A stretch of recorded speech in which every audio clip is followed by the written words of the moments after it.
Ici, le passé n'est pas mort, mais bien vivant.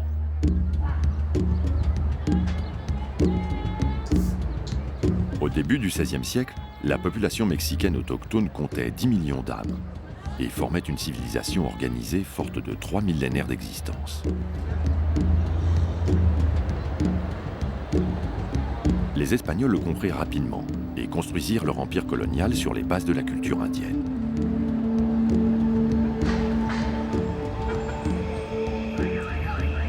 Ces deux univers ont donc fusionné pour donner une société métisse, préservant néanmoins l'héritage culturel des grandes civilisations mésoaméricaines.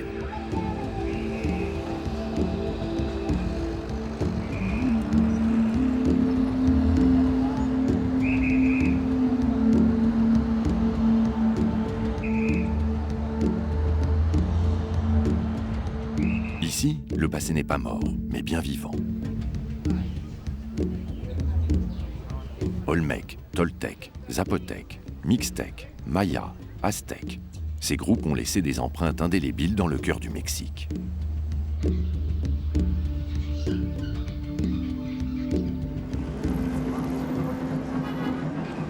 Partout où le regard se porte, les signes de ce passé se repèrent dans le Mexique actuel.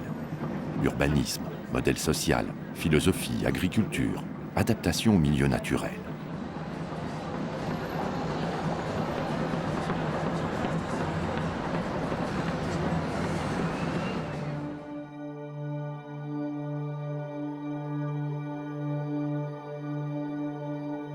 Au Xe millénaire avant notre ère, l'Amérique est initialement peuplée par des tribus sibériennes, passant sur le détroit de Bering alors à sec.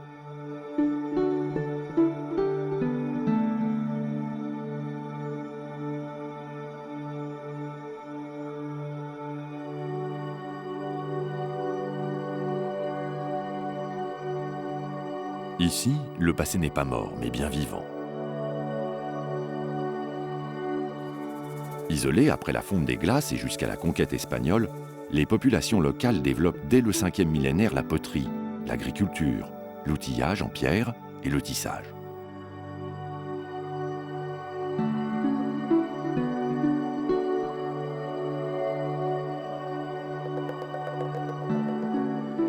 Et si ces peuples ignoraient la roue, le tour du potier et la charrue, ils étaient passés maîtres dans les mathématiques, le décompte du temps, l'astronomie et l'écriture.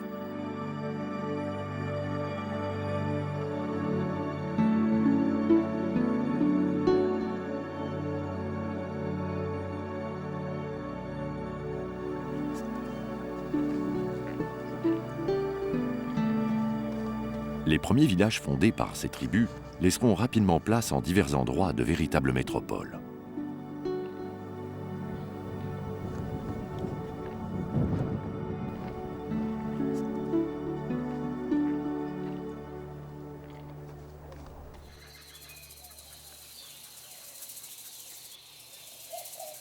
L'arrivée des Européens au XVIe siècle sonne le glas des empires aztèques et mayas au Mexique et semble marquer la fin d'un monde.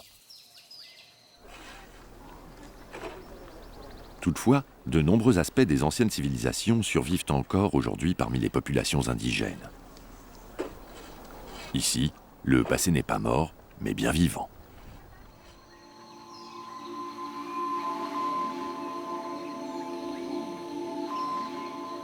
Ce qu'on appelle la Mésoamérique est la zone de développement en Amérique centrale des civilisations précortésiennes, c'est-à-dire antérieures à l'arrivée de Cortés.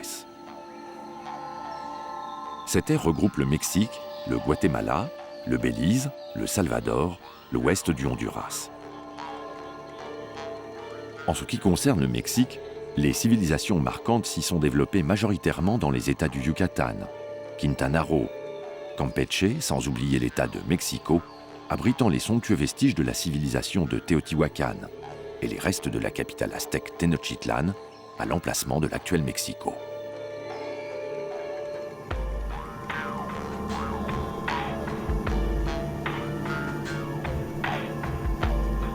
Une première plongée en avion sur la capitale du Mexique ne laisse personne indifférent.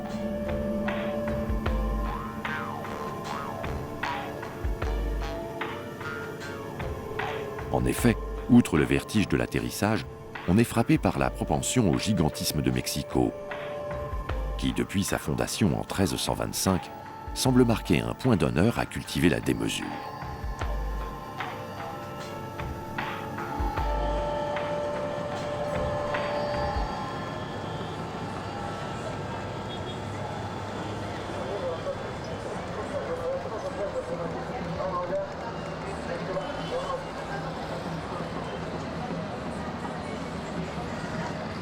Aujourd'hui, quelques 20 millions d'habitants fourmillent dans cette mégapole, ce qui lui garantit une place sur le podium des plus grandes villes du monde.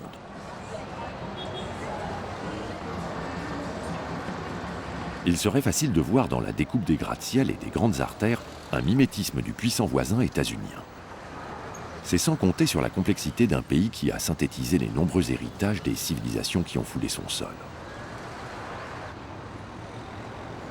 Le modernisme de l'architecture de sa capitale et la rapidité de son développement urbain sont avant tout pour le Mexique des moyens de renouer avec son passé glorieux.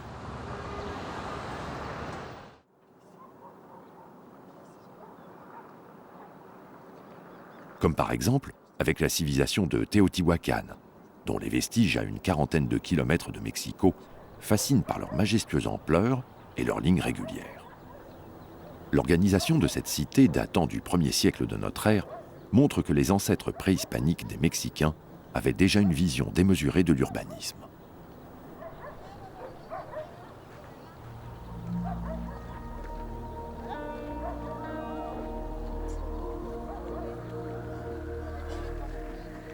En effet, Teotihuacan à son apogée comptait plus de 250 000 habitants, ce qui en faisait la plus grande capitale du monde mésoaméricain.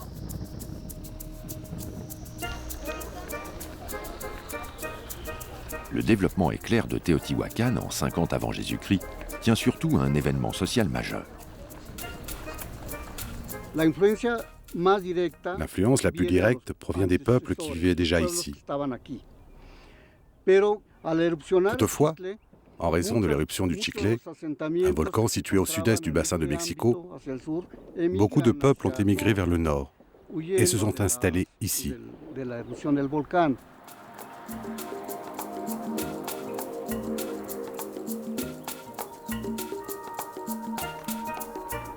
C'est donc à la base cet exode qui provoqua l'extension du tissu urbain de la capitale Teotihuacan.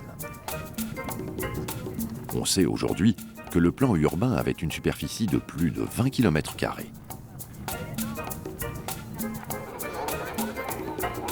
C'est également un exode rural faisant suite au programme d'industrialisation amorcé durant la Deuxième Guerre mondiale qui plonge à Mexico dans une folle croissance.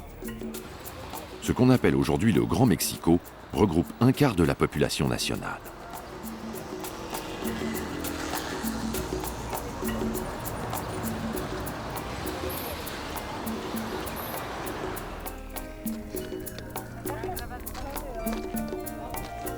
Le plan de Teotihuacan se caractérise par deux axes perpendiculaires.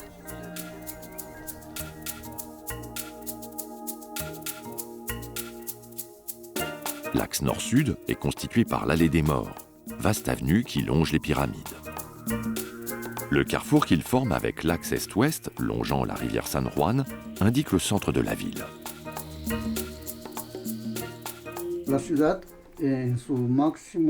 La ville, à son apogée, occupait une surface de 22 km² et comptait environ 250 000 habitants. Ce fut la ville la plus importante du continent américain durant toute la période préhispanique. Elle se divisait en 4 secteurs à cause de l'organisation de la ville autour de 2 grands axes perpendiculaires. Un axe est-ouest et l'allée des Morts qui va du nord au sud. Comme dans toutes les villes mésoaméricaines, il y a cette idée de l'espace organisé par rapport aux points cardinaux. Et Teotihuacan en est l'exemple le plus significatif. Le tracé de la ville peut être lu comme un plan du cosmos. Tous les édifices, quelle que soit leur taille, s'organisent par rapport à une norme définie par les 2 grands axes, et qui est une déviation de 16 degrés nord-est.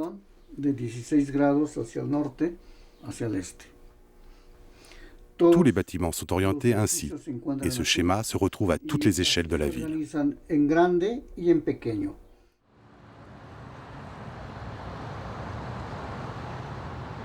Ce système d'organisation urbaine autour de grands axes perpendiculaires, découpant des secteurs, se retrouve dans le schéma de la plupart des villes américaines.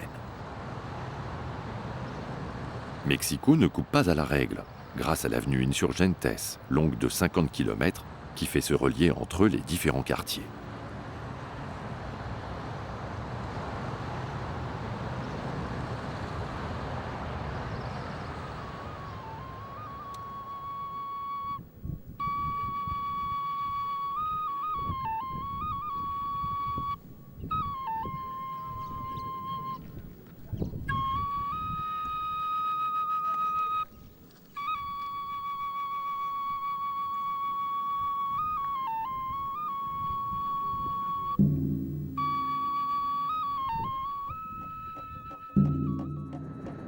Toutefois, les éléments visibles aujourd'hui à Teotihuacan et bordant les deux grands axes sont exclusivement des centres cérémoniels et politiques.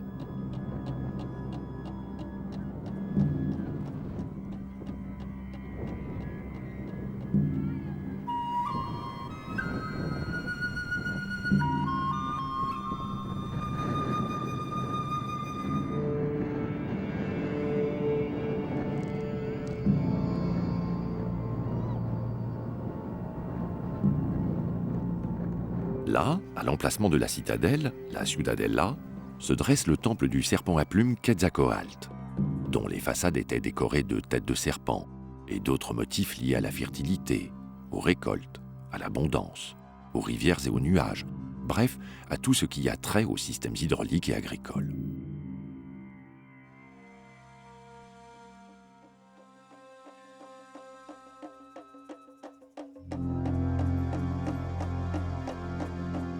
Il faut imaginer que ces édifices austères étaient jadis couverts de peinture polychrome, appliquée sur une couche de stuc liée avec de la poudre de quartz, ce qui leur donnait une brillance particulière.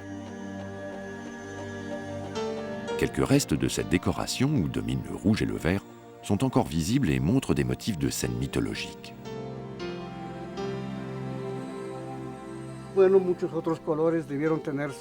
Il devait y avoir beaucoup d'autres couleurs qui avaient leur signification symbolique et religieuse. Les couleurs étaient obtenues à partir de minéraux et de végétaux, récoltés dans les environs. Ils les mélangeaient afin de pouvoir les appliquer sur les monuments.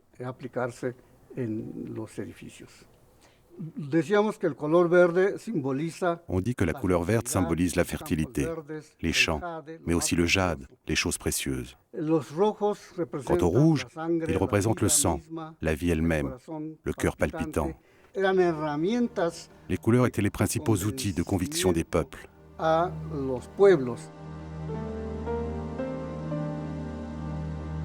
Les couleurs vert et rouge ont toujours eu un grand impact sur les habitants du Mexique. Elles étaient les couleurs les plus voyantes sur le plumage du fameux oiseau Quetzal, dont les plumes avaient plus de valeur que l'or pour les Mayas ou les Aztèques.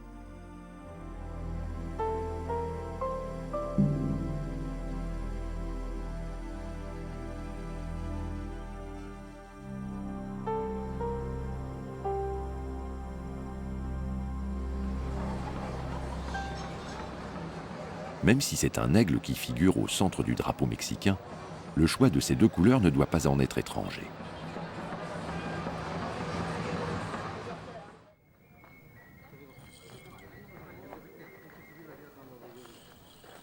À Teotihuacan, on est frappé de prime abord par les silhouettes des deux pyramides qui orientent l'intégralité du site.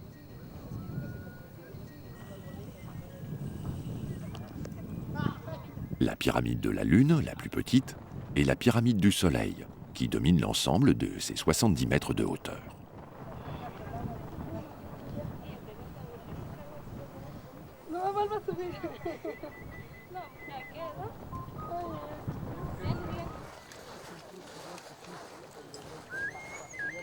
C'est surtout la masse de cette construction qui frappe le visiteur.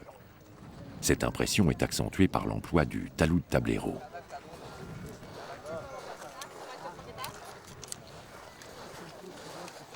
Cette technique de construction, qu'on retrouve sur toutes les plateformes du site, consistait à séparer les gradins par un décrochement en talus, donnant à l'architecture téotihuacane son aspect statique et géométrique.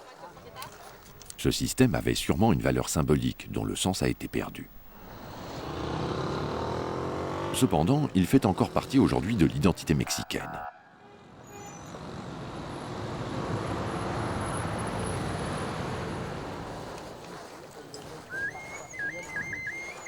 La pyramide du Soleil fut bâtie au-dessus d'une grotte, très probablement un ancien lieu d'émergence ayant une grande valeur mythologique.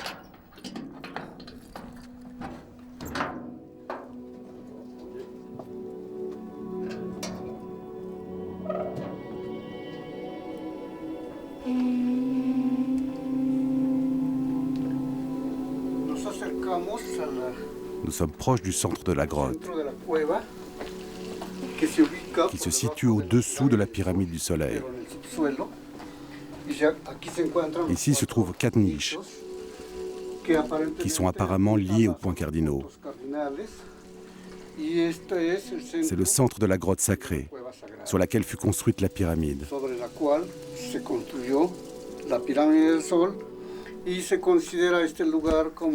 Elle est considérée comme le centre du monde dans la mythologie indigène.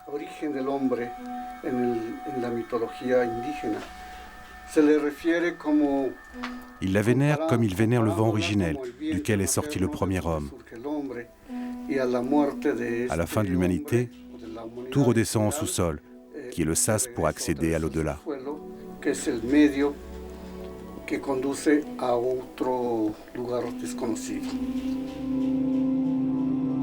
L'origine et la fin du monde seraient donc pour les civilisations préhispaniques au même endroit.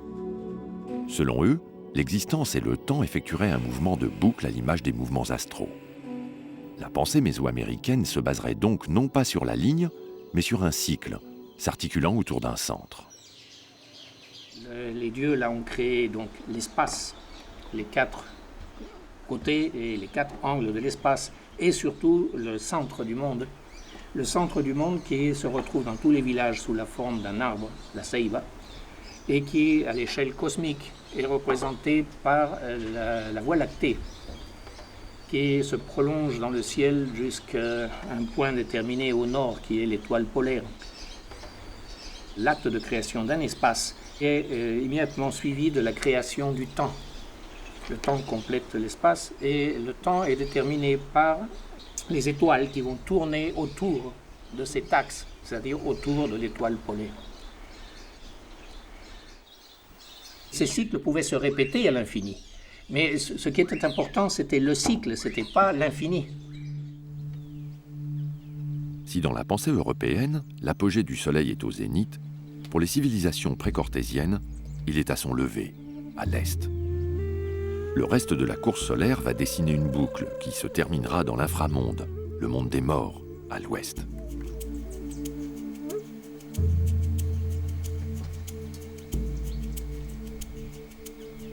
Beaucoup de peuples mésoaméricains avaient une conception de l'histoire mettant en scène plusieurs créations du monde, ponctuées par des déluges ou des incendies. Selon eux, d'ailleurs, notre monde devrait finir en 2012.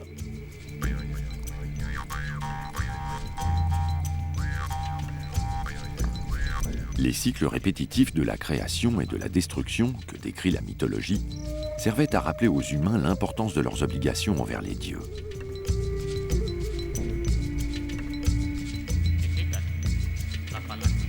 Cette vision du monde témoigne du pessimisme de la cosmogonie préhispanique. À la tête du panthéon maya se trouve d'ailleurs Tchak, un dieu zoomorphe qui se plaît au sacrifice humain, dont témoigne le Popol Vuh.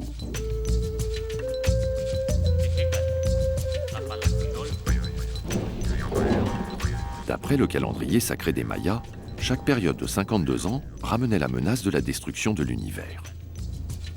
Les divinités et les autres forces de la création et du chaos se livraient alors dans l'univers des mortels une bataille sans merci, déterminant le sort de chacune des créatures de ce monde.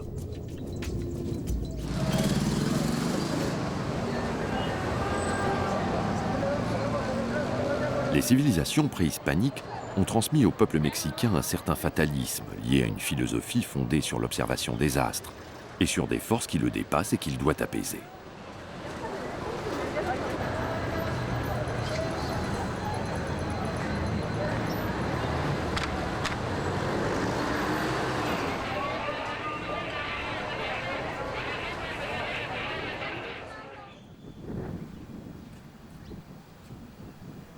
De tous les anciens calendriers du monde, ce sont ceux de la civilisation maya qui sont les plus complexes et les plus précis.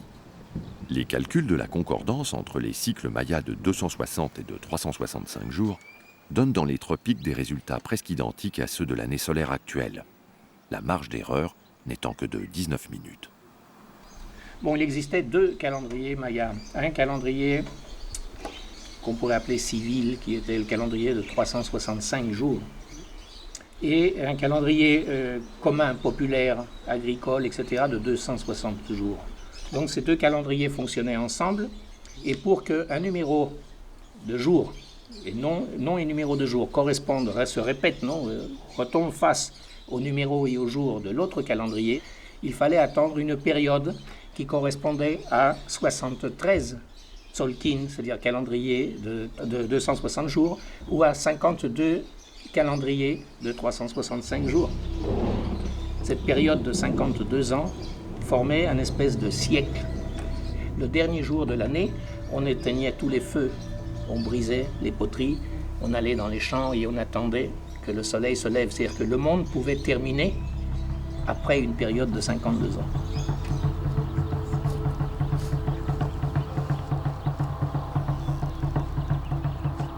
L'ancien cycle maya est toujours en vigueur dans le sud du Mexique et dans les hautes terres mayas, où les prêtres du calendrier s'affairent encore à effectuer le décompte des 260 jours pour les actes de divination et autres activités chamanistiques.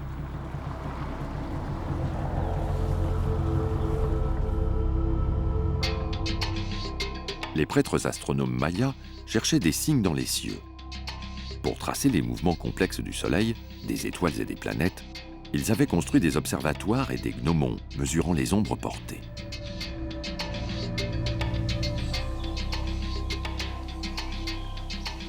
Le gnomon est le premier instrument utilisé en astronomie. C'est une simple tige verticale plantée sur un plan horizontal. La longueur de l'ombre portée permet de mesurer la hauteur de l'astre, soleil ou lune, la direction de l'ombre donnant son azimut. Le gnomon est l'ancêtre du cadran solaire. À l'aide de cet appareil, les astronomes ont fait des observations pour déterminer les mouvements complexes de Vénus et d'autres astres.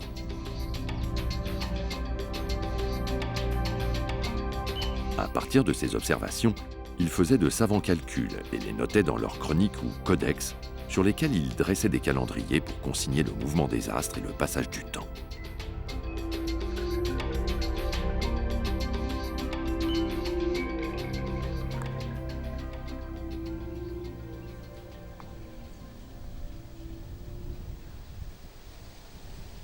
Les civilisations préhispaniques ont construit des observatoires dans bon nombre de leurs villes, et ils ont aligné d'importantes structures sur les mouvements des corps célestes.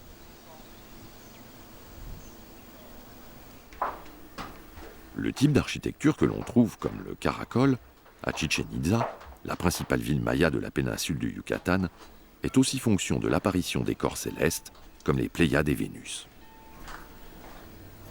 Au moment des équinoxes, par exemple, les rayons du soleil pénétraient par les meurtrières d'un observatoire maya, éclairant ses murailles intérieures.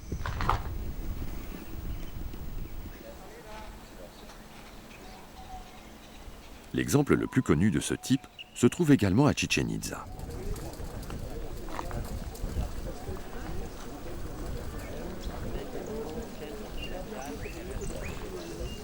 Depuis des siècles, une foule s'y rassemble chaque année pour observer la magie du soleil illuminant les marches d'une pyramide appelée le Castillo et dédiée à Quetzalcoatl, dieu incarné sous les traits d'un serpent à plumes.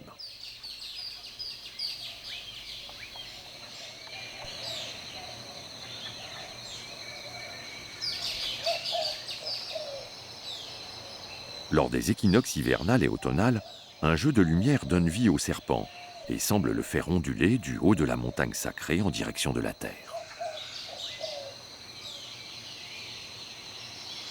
Les rapports entre l'astrologie et ce monument ne s'arrêtent pas là.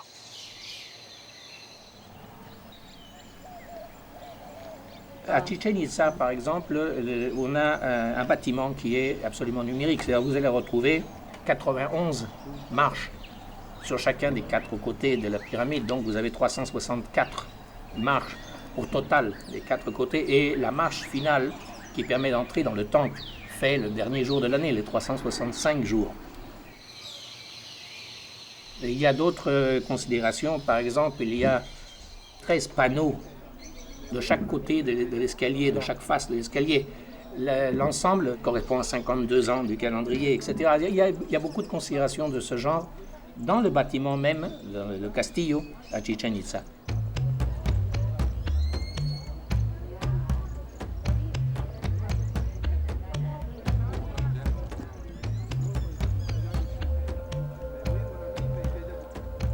Cette notion de cycle infini se retrouve dans de nombreux domaines de la pensée préhispanique.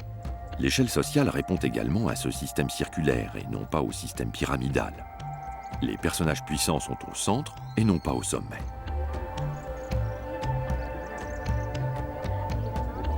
Bien entendu, la stratification sociale se reflétait dans le type des maisons et leur disposition.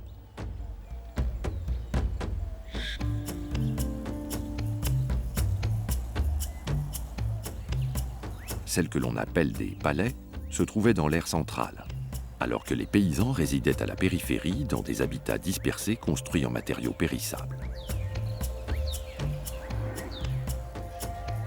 Au plus bas de l'échelle sociale se trouvaient les ouvriers, les paysans et les domestiques qui habitaient à la périphérie de la ville. Ce schéma n'a pas beaucoup changé. La disposition des villes se concevait déjà sous forme d'anneaux, dont les constructions diminuaient en qualité à mesure que l'on s'éloignait du centre.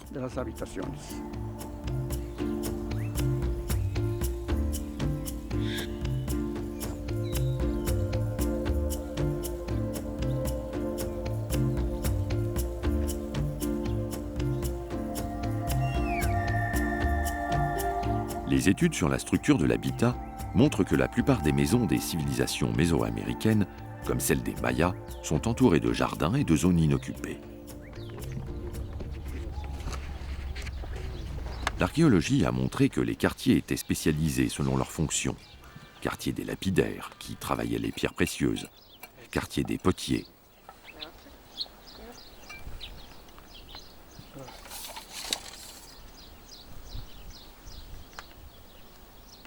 À ce modèle urbain, somme toute assez simple, répondait une structure sociale complexe, fondée sur une organisation familiale patrilinéaire et une division sexuelle du travail.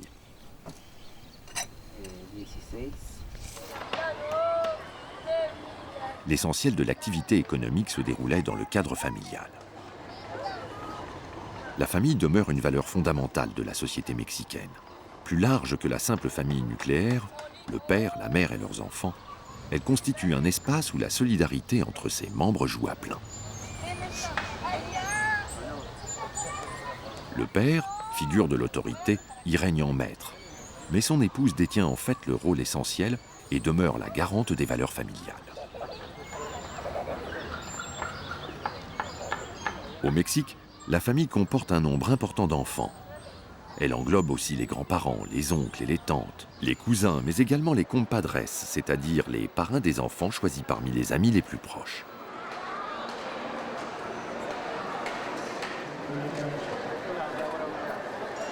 Cette famille élargie permet de pallier à la faiblesse des ressources des ménages mexicains. Si dans les classes urbaines on privilégie l'éducation de sa progéniture, dans les classes populaires, les enfants sont destinés à participer rapidement au travail de la famille.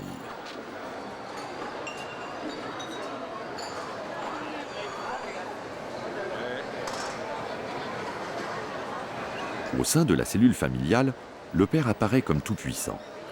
N'ayant de compte à rendre à personne, il jouit d'une liberté totale, dépense son argent comme il l'entend et use de son temps à sa guise.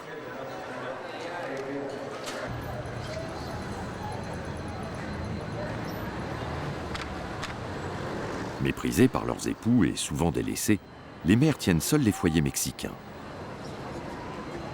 20% des familles sont dirigées par des femmes seules.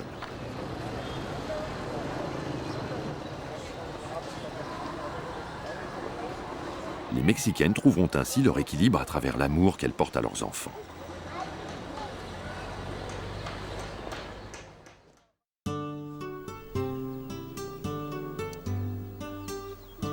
Si la société mésoaméricaine moyenne était divisée entre une masse de paysans et une petite élite dirigeante, la proportion élevée des citadins fait apparaître au moins deux groupes supplémentaires, artisans et marchands.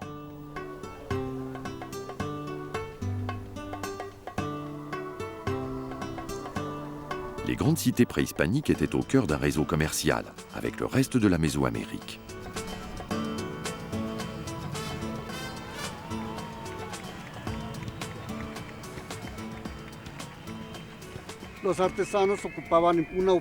Les artisans occupaient une place primordiale, car ils étaient les producteurs d'une énorme quantité de marchandises qu'ils exportaient et de matières premières qu'ils importaient. Il y avait une infinité d'artisans qui produisaient et exportaient des produits manufacturés, mais également des idées.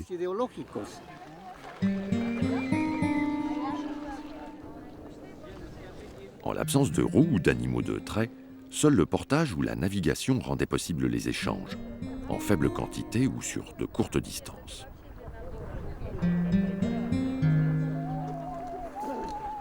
Le commerce à longue distance ne pouvait concerner que les produits de luxe, en faible quantité également.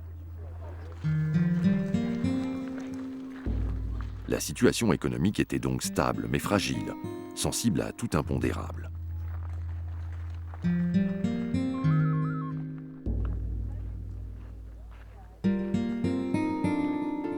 Ce fragile équilibre est toujours d'actualité puisque le travail des artisans est aujourd'hui majoritairement soumis au bon vouloir des touristes et de l'export.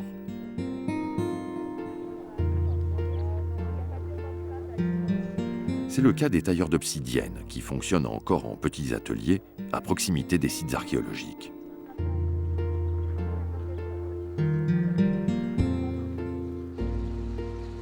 L'obsidienne se forme à partir de coulées de lave très épaisses et riches en silice.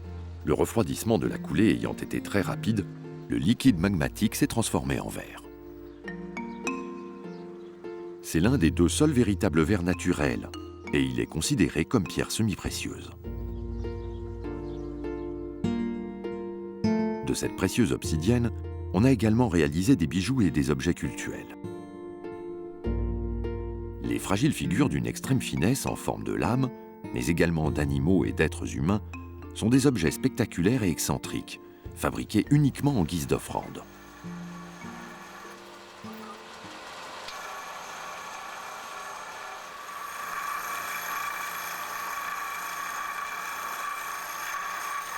Le travail de l'obsidienne est toujours vivace au Mexique, même si la finalité des objets a changé.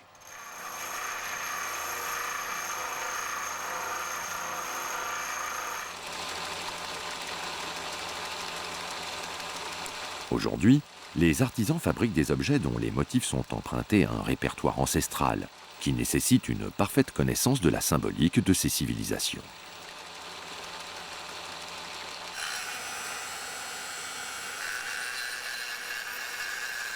Si les outils sont différents, le processus reste le même. La technique est double.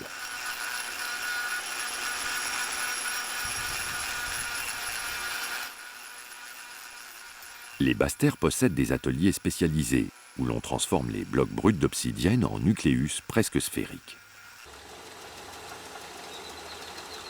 Une pression adroitement exercée avec un crochet en bois suffisait à détacher du nucléus des lames aiguisées comme des rasoirs.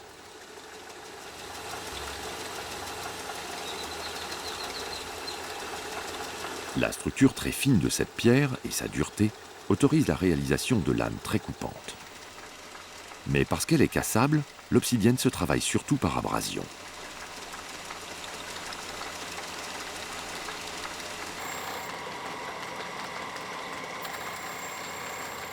Sable, émery et autres substances sont utilisées à cette fin depuis des périodes très reculées. Le polissage donne un aspect nettement brillant, propre à cette pierre.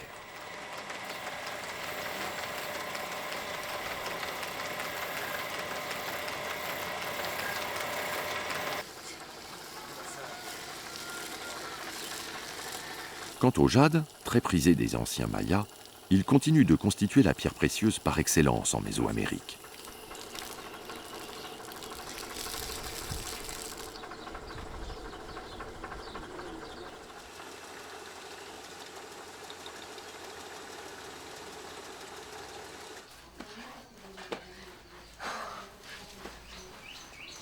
D'autres artisanats gardent toujours l'empreinte des civilisations préhispaniques.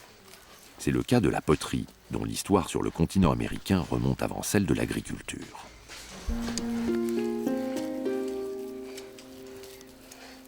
Dès sa naissance au Préclassique ancien, la céramique apparaît d'un très bon niveau technique et artistique, sans les balbutiements et les maladresses d'une production d'origine locale.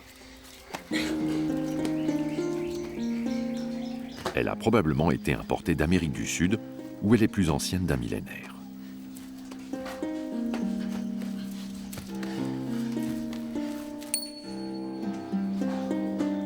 Comme dans l'ensemble du continent, la céramique maya se passait du tour.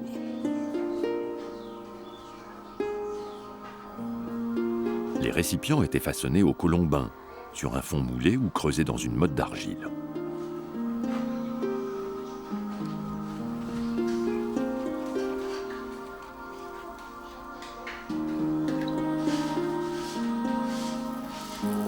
Même si aujourd'hui la plupart des potiers ont adopté le tour, les gestes sont directement inspirés de la technique maya.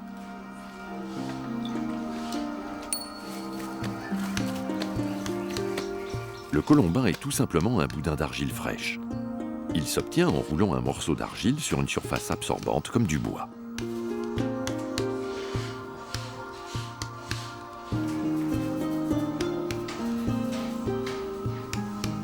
Les mains appuient d'une pression égale dans un mouvement de va-et-vient.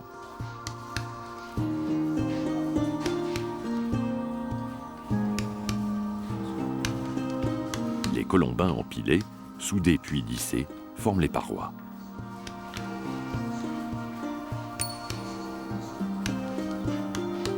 Lorsque la terre est molle, chaque colombin est assemblé en repoussant simplement de la terre vers le précédent.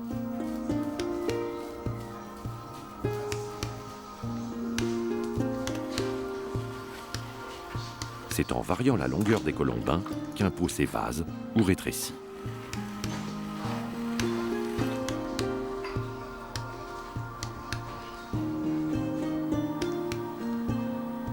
Les céramiques les plus réussies, porteuses d'iconographie politique ou religieuse, servaient de présents ou d'objets d'échange.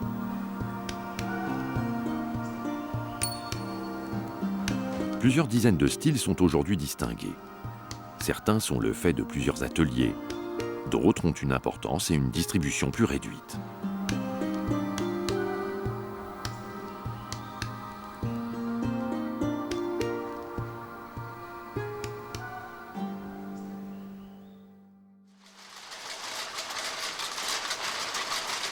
La culture et la transformation de l'agave en sisal restent l'artisanat hérité des civilisations précortésiennes, le plus prospère au Mexique.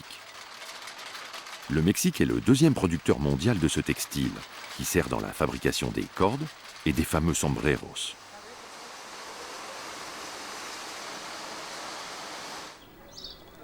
L'origine de son nom provient de la ville de Sisal, située dans la province du Yucatan au Mexique.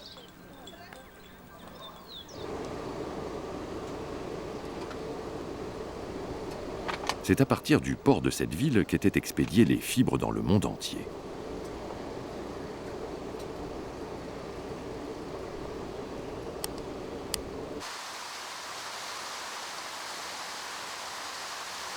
Ces fibres dures sont extraites des feuilles par des moyens mécaniques, puis lavées, séchées et cardées.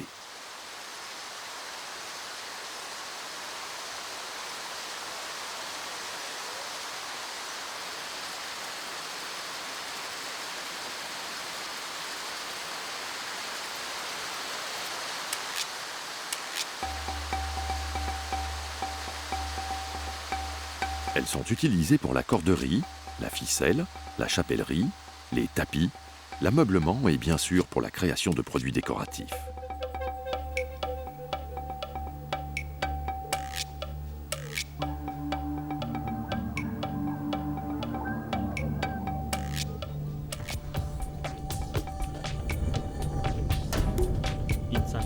Lors de la période faste, l'exploitation des plants de sisal se faisait sous le contrôle des grands propriétaires d'haciendas. Les cheminées de ces grands domaines tranchent encore par endroits dans la vaste plaine du Yucatan.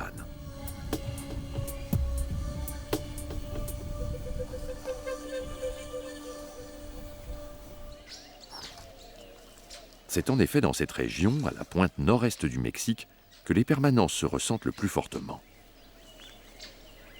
La raison en est tout simplement que la réponse à l'environnement hostile du Yucatan était déjà la mieux adaptée à l'époque des Mayas.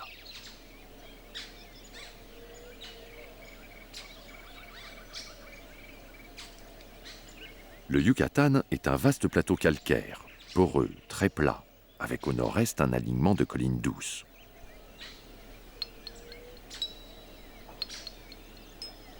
Le climat y est dans l'ensemble sec, avec une moyenne de 460 mm de précipitations annuelles.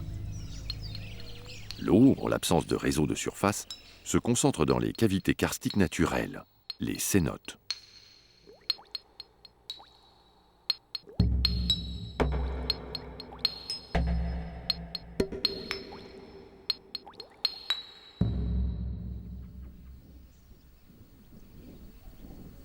La flore est peu variée, avec des épineux, et la broussaille souvent impénétrable.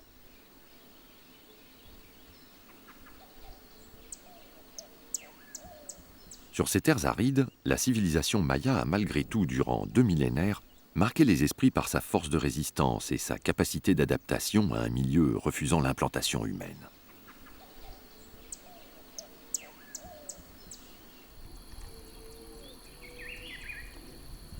L'espace propice à la culture est en effet très réduit, à cause notamment de la faible épaisseur des sols et de l'érosion.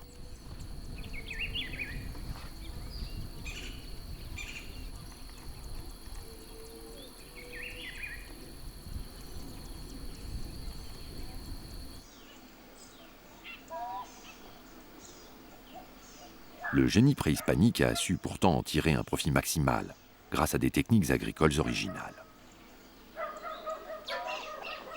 Ici, le territoire tropical est très dur pour l'agriculture. C'est de la pierre en surface et certaines années il pleuvait beaucoup, d'autres années il ne pleuvait pas. Et il fallait préparer la terre pour qu'elle soit prête pour les semailles quelques jours avant les pluies. Donc il fallait connaître exactement le calendrier pour pouvoir dire aux gens, commencez à brûler la forêt, commencer à planter les grains parce que dans quelques jours il va pleuvoir. Et on avait des cérémonies additionnelles, par exemple des cérémonies du Chachak qui étaient destinées à faire pleuvoir. On appelait la pluie de manière à ce que les grains ne meurent pas, que les récoltes ne disparaissent pas. La connaissance du calendrier représentait la survie pour ces populations. Il est devenu quelque chose d'indispensable. Et il fallait connaître avec exactitude tous les phénomènes célestes pour pouvoir connaître et prévoir le futur.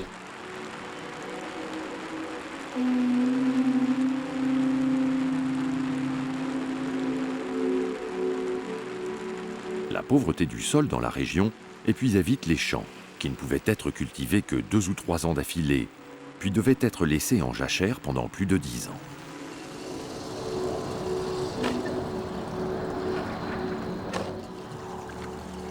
Certains systèmes d'irrigation, comme le drainage, permettaient toutefois de maintenir les cultures un peu plus longtemps, et même dans des zones que nous jugerions aujourd'hui impropres à l'agriculture.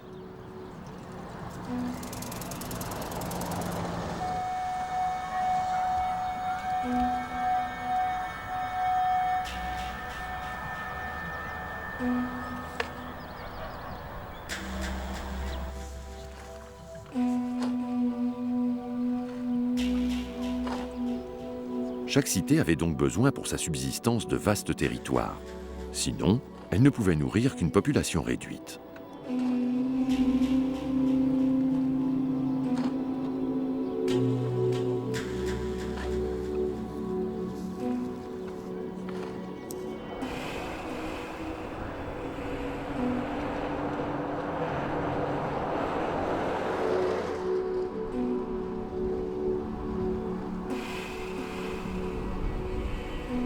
Les chercheurs pensent que le système de l'agriculture sur brûlis constituait l'essentiel des pratiques agricoles, comme dans l'agriculture yucatèque actuelle.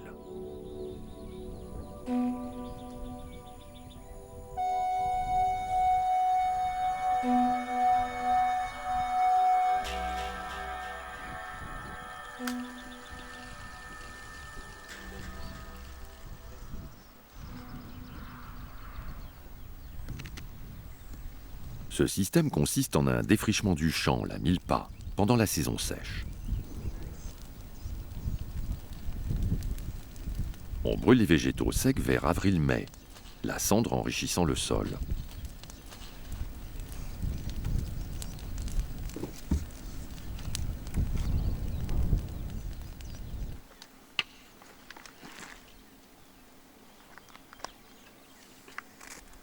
On plante à l'aide de la koa, le bâton à fouir, juste avant les premières pluies. Après quoi, le travail consiste à entretenir le champ après la récolte. Ce système implique de grandes surfaces disponibles et de très longues jachères, donc une faible densité de population.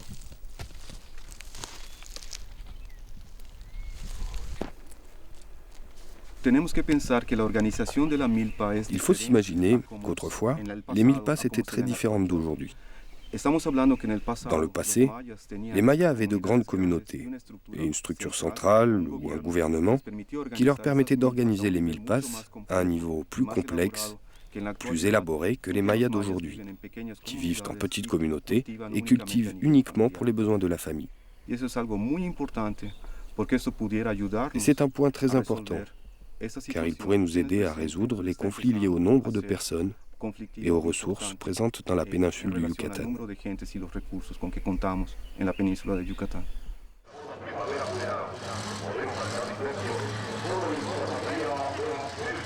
Les peuples mayas du Yucatan ont su jusqu'à nos jours préserver leur identité, en dépit des invasions et des conquêtes, et nombre de leurs traditions sont toujours vivaces car elles restent les meilleures réponses à un environnement naturel difficile.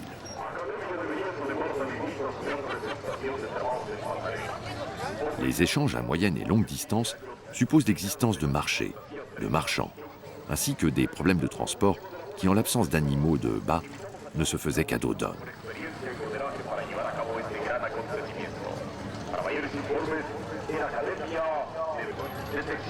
L'affluence sur les marchés hebdomadaires du moindre village dénote de leur importance socioculturelle.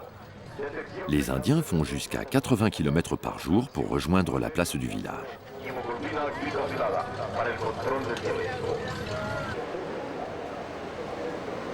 Le marché mexicain est un endroit saturé de couleurs, de bruits et d'odeurs, où tout est néanmoins parfaitement ordonné. Les produits manufacturés tiennent la place centrale, entourés par les étals de fruits, légumes et fleurs.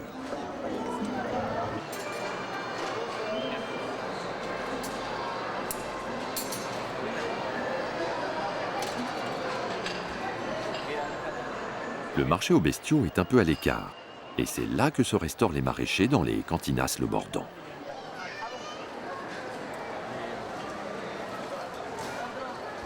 La base de l'alimentation mexicaine n'a guère changé depuis l'époque préhispanique. Maïs, courges, piments, haricots figurent parmi les premières plantes domestiquées à partir de 4500 ans avant Jésus-Christ. Les principales ressources agricoles étaient ce que l'on nomme la triade mésoaméricaine, c'est-à-dire le maïs bien sûr, mais aussi la courge et le piment. Cette triade alimentaire était la base de la diète mésoaméricaine.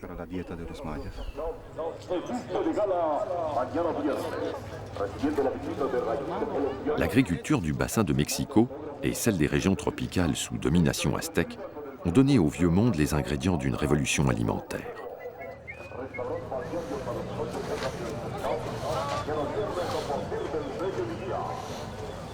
Le maïs, une cinquantaine d'espèces de haricots, les citrouilles, les oignons, les tomates, tomatol en maya, les pommes de terre, les cacahuètes, la vanille, les dindons.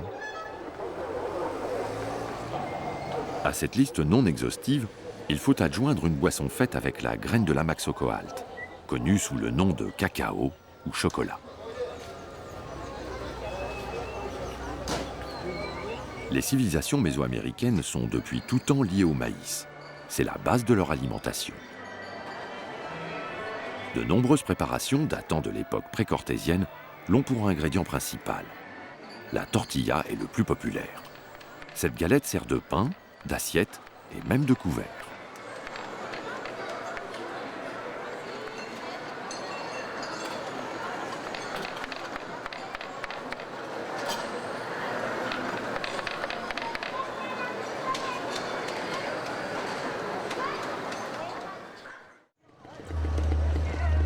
Ces permanences, présentes à tous les niveaux dans la société mexicaine, montrent l'attachement viscéral d'un peuple pour ses racines. Attachement d'autant plus fort que les racines ont été menacées au cours d'une histoire qui a vu l'impensable, l'invasion d'un autre monde.